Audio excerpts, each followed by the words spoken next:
Here we go. The poll. 1986 Reader's Result Poll. When this magazine came out, I wasn't sure I was going to be in the cover or not. This slides under my door, and I didn't know I won the poll. Oh! I'm on the cover, and I won that, and it's Billy Sheehan Day in Buffalo, and it was a beautiful. That's it was a incredible, moment. dude.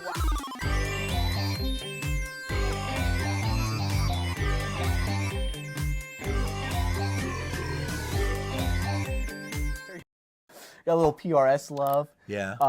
And little ovation string stuff. Really, they took advantage of every inch, it seems. Here we go. The poll. 1986 Reader's Result Poll. Ballots from around the world were tallied for Guitar Player's 17th Annual Reader's Poll. There's all the categories. You are listed here alongside of Steve Vai as well. There you are for rock bass. Yeah. There is Billy Sheehan's flamboyant fretboard wizardry with the David Lee Roth Band made him a shoo-in for rock bass. Trailing behind with 𝙃𝘼𝙂𝙀, your friend, and Iron Maiden founder Steve Harris. Yeah, when this magazine came out, I didn't know, I wasn't sure I was going to be in the cover or not. And I played Buffalo that night. And in Buffalo, we got, I'm in the hotel during the day, and the mayor of Buffalo declared it Billy Sheehan Day. And then the county executive for Erie County, not to be outdone, named it Billy Sheehan Day for all of Erie County. So I got both these things. I'm thinking, this is amazing, you know. And so this slides under my door. One of the crew guys slid it under my door. I hadn't seen it, and they go, "Oh my God!" And I didn't know I won the poll.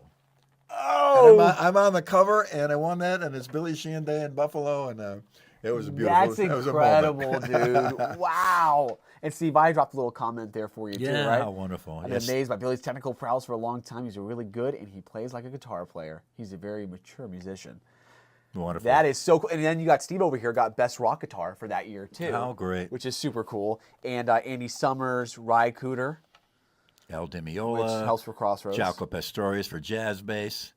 I met 𝙃𝘼 when I first went to LA, summer of '85. I got a photo of Tim Bogert, Jeff Berlin, 𝙃𝘼, and myself together. The Diving Duck Productions did a guitar show right on Hollywood Boulevard, or off Hollywood Boulevard on Vine Street, I think.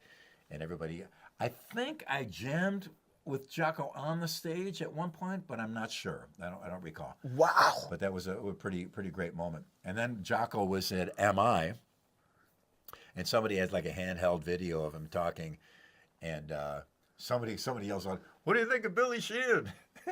And 𝙃𝘼 goes, "Hey, he's really good." I don't know.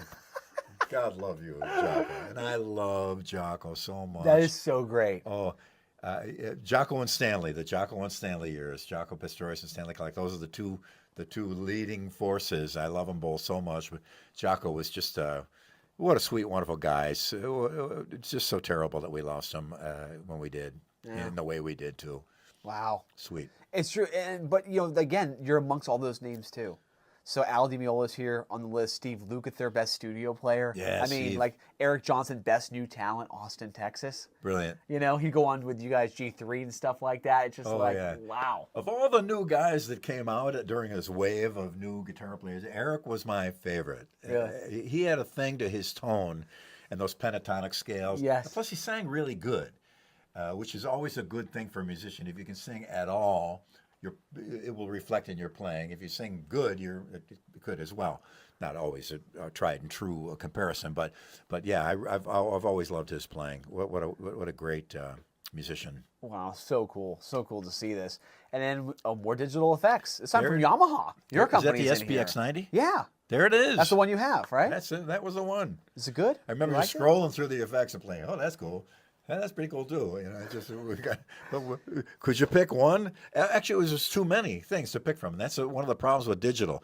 Could I model a cabinet? Yeah, we've got 680 different cabinets, each with a different microphone, each with a different speaker, each with a different angle of microphone, and you know. So I think for a lot of younger players or beginner players, it's overwhelming. Could be, right? Well, but at least that price wasn't. At least they say it is. Without the expensive side effects, $745. Wow. Yeah. You see these on Reverb for going, they're kind of, it's one of the few digital things that people look at. Really? Yeah, not bad. I mean, they're not expensive, but they're Well, you would think that, like, you know, that compared to what you have now with Axe effects and the quad cortex and how far digital's come, how real it sounds with Kemper, this stuff would be almost primitive by today's standards for sure, but it still holds its value. You know what else holds its value? The ADA preamps. Those MP1s that were used with, you know, Porno Graffiti and the White Line Did they have a album. push button thing? They did, yes, I think in blue. Paul Gilbert used Yes, those. he did. Yeah. Yes, Yeah. Paul Gilbert used them, yeah. And they sounded pretty good.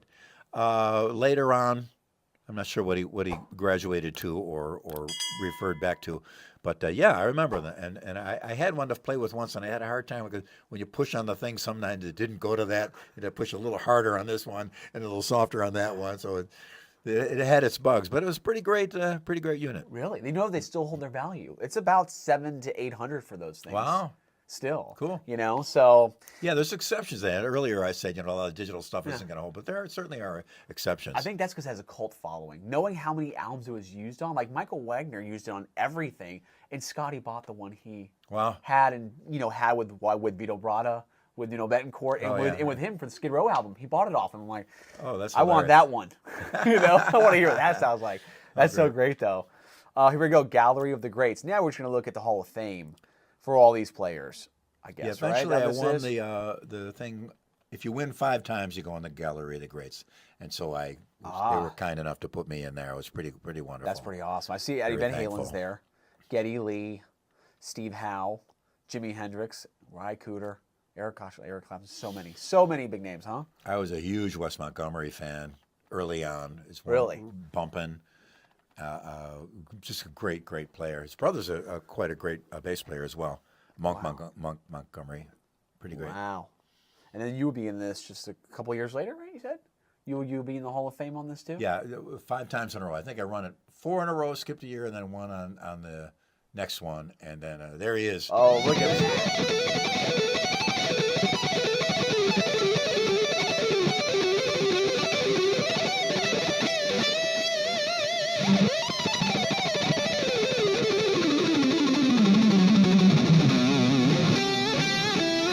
Pay tribute to one of the greatest guitarists from one of the greatest rock bands of all time. Tone Arts USA proudly brings to you the ultimate addition to your shred den, the limited edition Super Halen 1x12 stack. Draped in the pages of a vintage 1990 Van Halen comic book, the Super Halen is a showpiece that can rock like no other. Handcrafted by Tone Arts master luthier Sam Hill, no 2 Super Halen amps are the same. Each cabinet is scientifically crafted with the highest grade materials to give you that monstrous tone that will light up the sky.